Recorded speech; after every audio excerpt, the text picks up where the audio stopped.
네, 안녕하십니까. 많은 분들이 재무제표를 보면 어렵다고 생각하시죠? 그런데 이 재무제표는 사실 우리가 잘 아는 것들이 우리가 잘 모르는, 익숙하지 않은 어떤 문법에 의해서 정리가 된 것 뿐이에요. 그래서 이번에는 우리가 잘 아는 것들을 먼저 보고 그것들이 숫자로 어떻게 정리가 되는지 거꾸로 구경을 해보도록 하겠습니다. 커피향 그윽한 우리의 공부방 스타벅스에 가보겠습니다. 우리가 공간을 사기 위해서는 보통 두 가지 방법이 있습니다. 첫 번째로 그 공간을 사버리는 거예요. 이 건물을 아예 사버리는 거죠. 이렇게 되면 재무제표상 유형자산에 이 토지와 건물이 증가할 거예요. 또 다른 방법은 이것을 렌트를 하는 거죠. 예, 빌리는 겁니다. 공간을 빌리는 방법은 다들 아시는 보증금과 월세의 조합이죠. 보증금을 적게 내면 월세가 많고, 보증금을 많이 내면 월세가 적죠. 만약 100% 보증금을 빌린다고 해보죠. 그럼 보증금이라고 하는 자산으로 처리가 됩니다. 나중에 돌려받을 수 있잖아요. 두 번째, 보증금 없이 100% 월세로 빌린다고 해봐요. 그러면 월세, 즉 지급 임차료라고 하는 계정 과목으로 해서 손익계산서에서 비용으로 반영을 해주면 됩니다. 그때그때 임차료를 내잖아요. 자, 그럼 스타벅스는 어떤 방식으로 점포를 내느냐? 일단 건물을 매입하지 않습니다. 한 기사에 의하면 직접 매장을 소유하지 않는 이유는 글로벌 본사 정책이라고 합니다. 전 세계 스타벅스 매장은 부동산 리스크에서 자유롭기 위해서 임차 원칙을 따르고 있다고 하네요. 커피 사업을 하는데 부동산 경기 침체가 오면 직접 타격을 입기 때문에 위험을 회피하고 있는 것으로 보입니다. 그래서 100% 건물을 빌리는 방식인데요. 다양한 기사에 의하면 스타벅스는 매월 지급해야 되는 임차 방식이 조금 독특하다고 하네요. 일반적으로 개인은 매월 200만 원 이런 식으로 고정된 금액을 따박따박 지급하는 방식으로 계약하는 게 보통이라고 알고 계실 텐데요. 대형 쇼핑몰 같은 데 들어가면 변동임차료 계약이 일반적으로 많이 사용되고 있습니다. 20%로 수수료를 계약했다면 1000만 원을 판매하면 200만 원을 건물주에게 지급하는 것이죠. 이 스타벅스는 매장의 절반가량이 고정이고 절반가량이 변동임차료 방식으로 택하고 있다고 합니다. 그리고 이 변동임차료 방식에서도 하한선을 정한 최소임차료가 있는 변동임차료 방식과 이 하한선이 없이 100% 매출에 연동하는 변동임차료 방식으로 나눠진다고 합니다. 20%로 계약을 했는데 정말 매출이 하나도 없어도 100만 원은 기본적으로 깔아줄게요 라고 하는 게 하한선이 있는 거죠. 하한선이 없으면 그냥 매출의 20%를 곱한 금액만 지급하면 되죠. 대체로 매출의 13에서 16% 수준에서 결정을 한다고 합니다. 자, 그럼 인터넷에서 쉽게 입수할 수 있는 이런 정보를 바탕으로 스타벅스의 재무제표로 놀러 가 보겠습니다. 자, 먼저 우리가 찾고 싶은 보증금은 여기 있습니다. 기타 금융자산이 있고요. 기타 금융자산이 또 있네요. 위에는 유동자산이 되겠고 아래쪽은 비유동자산이 되겠습니다. 여기에 대한 주석 14번으로 넘어가 보죠. 주석 14번이 여기 있죠. 유동자산의 임차보증금으로 약 108억 정도 1년 이후에 돌려받을 수 있는 비유동자산의 임차보증금으로 약 4,146억 정도, 합계가 4,250억 정도 되는데요. 스타벅스 전체 자산 중에서 제일 많은 비중을 차지해요. 1순위입니다. 이런 걸 핵심 자산이라고 해요. 어느 기업이든 재무제표를 볼 때 어디에 제일 많은 자원이 배분되었는지를 반드시 확인을 해 보셔야 됩니다. 만약에 스타벅스가 점포를 매입하지 않고 직접 매입을 했다면 여기 유형자산의 비중이 제일 클 거예요. 그렇죠? 그렇다면 스타벅스 기업을 분석할 때 관련 산업으로 커피 산업만 분석하시면 안 됩니다. 부동산 산업도 같이 연관시켜서 봐야 됩니다. 특히 부동산 평가 쪽에 아주 신경을 써서 봐야 되는 거죠. 이마트가 그런 케이스죠. 유통만 보시면 안 됩니다. 부동산도 같이 봐야 돼요. 이마트 자체도 그런데 이마트의 종속회사 중 두 번째로 큰 회사가 스타필드를 보유한 신세계 프로퍼티가 있잖아요. 이름 자체가 프로퍼티, 부동산 아닙니까? 그래서 이런 원래의 사업인 커피에만 집중하겠다고 해서 스타벅스는 본사 자체적으로 부동산을 매입하지 않고 임차를 하는 거죠. 그런데 이제 이마트로 주인이 바뀌어서 앞으로도 계속 임차를 할지 부동산을 이제는 매입할지는 알 수 없습니다. 두고 보면 알 수 있겠죠. 자, 이 친구가 가지고 있는 유형 자산은 나중에 보시겠지만 토지나 건물이 아니고 주로 매장 인테리어 쪽이에요. 그리고 스타벅스의 자산 중에서 두 번째로 큰 비중을 차지하고 있는 자산이 여기 나오는 사용권 자산이에요. 약 4,100억 원 정도 됩니다. 이게 무엇인지는 별도로 설명을 계속해서 드리겠습니다. 1년에 한 번 100억씩 3년 동안 부동산을 빌리는 계약을 했다고 해보죠. 그럼 예전에는 임차료를 지급할 때마다 100억씩 손익계산서에 비용 처리를 했습니다. 지극히 상식적이죠? 그런데 몇 년 전에 회계 기준이 바뀌면서 이런 생각을 한 학자들의 생각이 반영이 된 거예요. 이 계약서에 사인을 한 시점에 앞으로 3년 동안 이 상가를 사용할 수 있는 권리를 산 거 아니냐? 어떻게? 외상으로요. 돈은 나중에 줄 거니까요. 그래서 이 부동산을 사용할 수 있는 무형의 자산을 외상으로 산 거다라고 보는 거죠. 그래서 이 부동산이 내 것이 아니더라도 그 가치를 자산으로 반영하고 외상, 즉 나중에 임차료를 내야 하는 의무를 부채로 반영하기 시작했습니다. 이 자산은 분명 무형 자산인데 사용할 수 있는 권리니까요. 그 중에서도 사용권 자산이다라고 하는 개정 과목을 사용하고요. 돈은 아직 지급하지 않았으니까 미지급금으로 사용하면 되는데요. 차입금이나 이런 빌린 개념은 아니니까요. 아직까지 지급하지 않은 금액이죠. 그런데 여기서 미지급금을 사용하지 않고 그와 비슷한 이름으로 리스 부채다라고 하는 개정 과목을 쓰기로 합의를 했습니다. 우리가 월세를 전세로, 전세를 월세로 바꿀 때 어떤 공식을 사용을 해서 그걸 개념을 바꿀 수 있다는 것을 알고 있습니다. 쉽게 말씀드리면 이게 그 개념이에요. 월세로 계약했지만 가상으로 전세로 환산해 준다 라고 사용권 자산을 이해하시면 어렵지 않을 거예요. 근데 그 대가는 나중에 천천히 지불해요. 그게 바로 리스 부채가 되겠습니다. 여기서 편의상 300억 원으로 금액을 썼는데 미래에 300억 원을 계약할 때 자산 부채로 반영을 했기 때문에 화폐의 시간 가치를 반영해서 300억보다 낮은 금액으로 적히게 될 것은 참고를 해 주시기 바랍니다. 지금 현재 300억보다 미래의 300억 원은 금액이 더 낮죠. 이 화폐의 시간 가치에 대해서 저 정확한 개념과 계산 방식은 별도 영상을 통해서 설명드릴 기회가 있을 거예요. 이 리스 부채는 돈을 갚을 때마다 원금과 이자, 즉 채무를 지급하는 것으로 이후에 처리를 하게 됩니다. 이 사용권 자산은 어떻게 해야 될까요? 이 자산의 가치가 있는 기간은 도대체 얼마일까요? 3년 동안 사용을 할 것이라고 계약을 했으니까 3년이겠죠? 이 3년을 바로 내용 연수라고 합니다.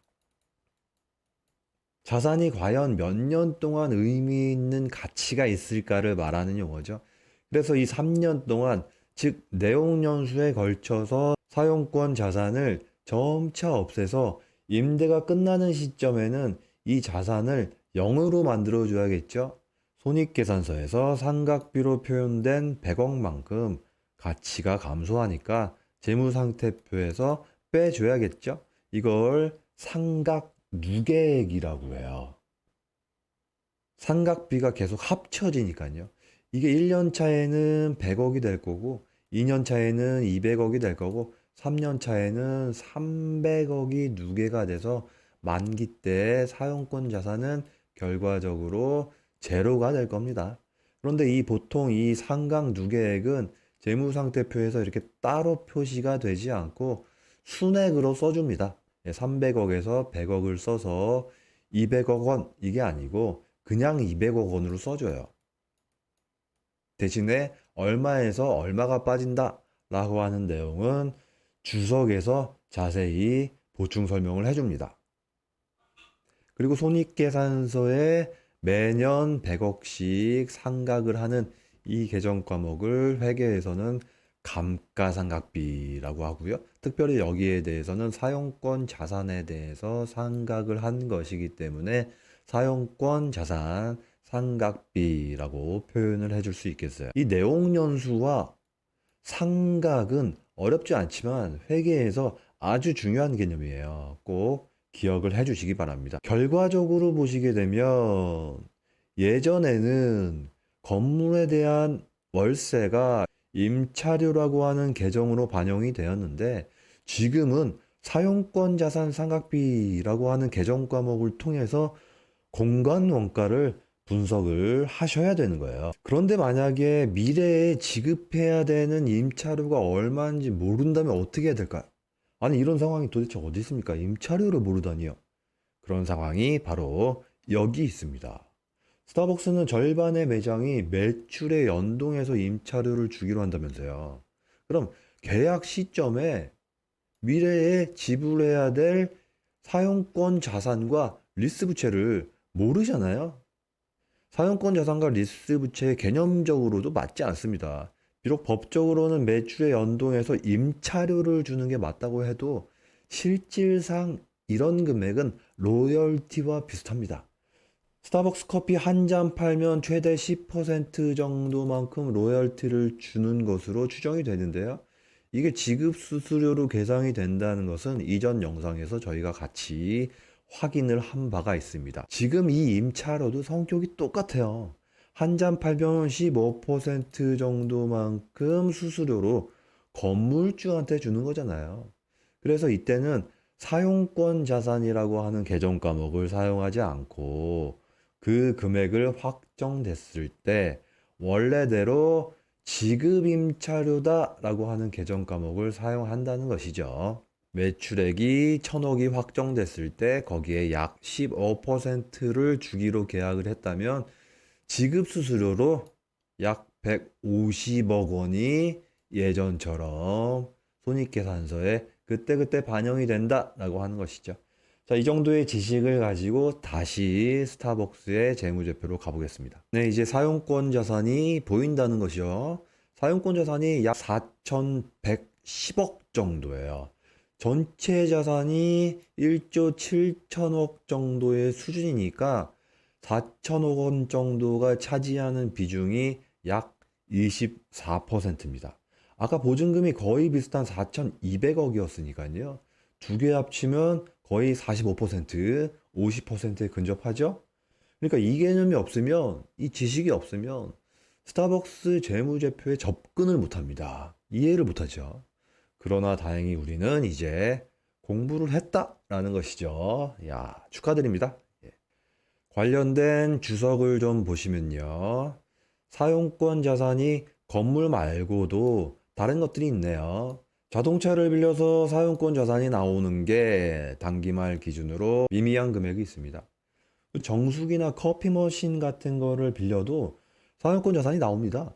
그런데 금액이 너무 작으면 일일이 관리하기 귀찮으니까 사용권 자산의 계산에서는 빼줍니다. 조금 자세히 보시면 사용권 자산은 6,910억 원 정도가 있었는데 그동안 상각된 금액이 2,799억 원이 있으니까 차감한 잔액이 4,113억 정도다라고 하는 게 자세히 기재가 돼 있죠.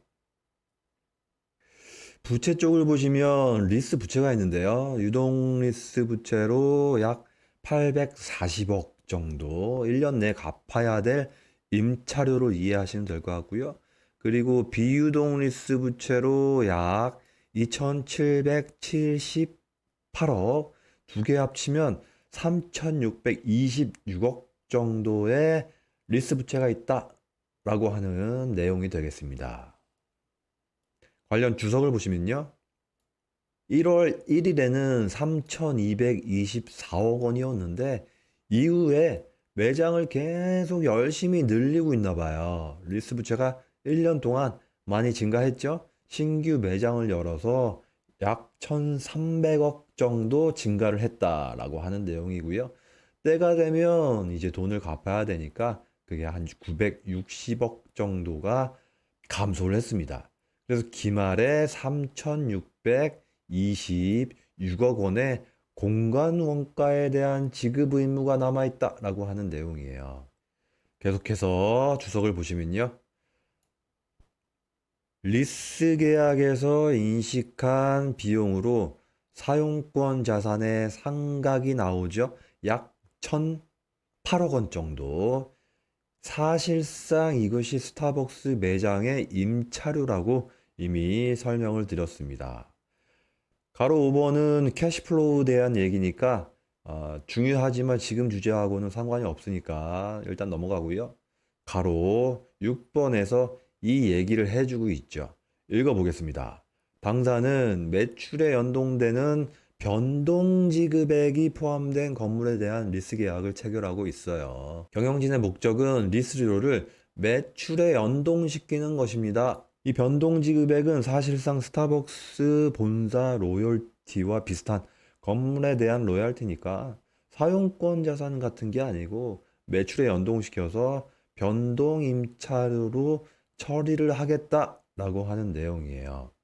그래서 결국 표에 보시면 최소 지급액을 포함해서 매월 따박따박 고정해서 지급하는 리스료 960억은 리스 부채에서 처리를 해주고 나머지 변동 리스료로 지급하는 2,458억 원은 수수료로 처리를 한다라고 하는 것입니다. 결과적으로 예전 영상에서 소개를 해드린 비용의 성격별 분류라고 하는 표에서 스타벅스의 매장에 대한 공간 원가는 이 사용권 자산 상각비 그리고 임차료다라고 하는 결론으로 귀결이 됩니다. 그러면 결과적으로 1750개 매장에 대해서 어느 정도의 공간 원가가 발생되고 있는지 같이 한번 보시도록 하겠습니다. 자, 먼저 스타벅스는 본사도 있어요. 매장 말고 본사도 있습니다. 임대예요. 거기서도 보증금과 월세가 발생하겠죠? 그러나 매장 전체적으로 차지하는 비중에 비해서 금액 자체가 소소할 거예요. 그래서 그건 없다고 치고 분석을 해보도록 하겠습니다. 보증금은 이미 말씀드린 것처럼 유동과 비유동을 합쳐서 4,200억 정도가 되겠고요. 매장 수는 2022년 말 현재 1,750개라고 하는 건 이미 확인을 했었죠. 그럼 점포당 보증금이 약 2억 4천만 원 정도예요. 상당한 금액이죠? 임차료를 보시면 비용의 성격별 분류해서 임차료와 사용권 자산 상각비 합친 금액이 3,706억 정도이고요. 역시 매장 수로 나눠보면 매장당 약 2억 1,200만 원 정도의 수준이 되겠습니다. 한 달로 따지면 약 1,800만 원 정도의 임차료가 평균적으로 발생을 하고 있다라고 분석이 됩니다. 변동 임차료로 계약한 점포의 임차료를 계산해 보면 우리가 신문기사에서 약 50%는 변동으로 계약을 했다고 주워 들었으니까요. 그리고 변동 리스료로 약 2,397억 원이 발생을 하니까 매장당으로 환산을 하면 1년에 약 2억 7천만 원 정도의 임차료가 발생을 하고 한 달 기준으로는 약 2,300만 원만큼 임대료가 발생하네요. 평균 임차료보다 크죠? 매장당 연매출이 약 14억 8천만 원 정도가 된다는 것은 이미 지난 영상에서 확인을 했으니까 기본적인 공간 원가로만 따져보면 평균적으로 매출액 대비 약 14% 정도가 된다는 것으로 분석이 됩니다. 여러분들이 매장에 들어서고 커피를 소비하는 순간 7,000원에 약 14%인 1,000원은 여러분이 머무르는 공간에 대해서 지불하는 거예요. 이런 식으로 하나하나 분석을 해 나갈 수 있다는 겁니다. 우리는 스타벅스에 지금 당장 투자를 할 수는 없어요. 단지 소비만 할 수 있을 뿐이에요. 그러나 예를 들어 나중에 한국에서 스타벅스가 상장을 한다면 이런 식으로 분석을 해 봐야겠죠. 이번 영상은 이상으로 마치도록 하겠습니다. 감사합니다.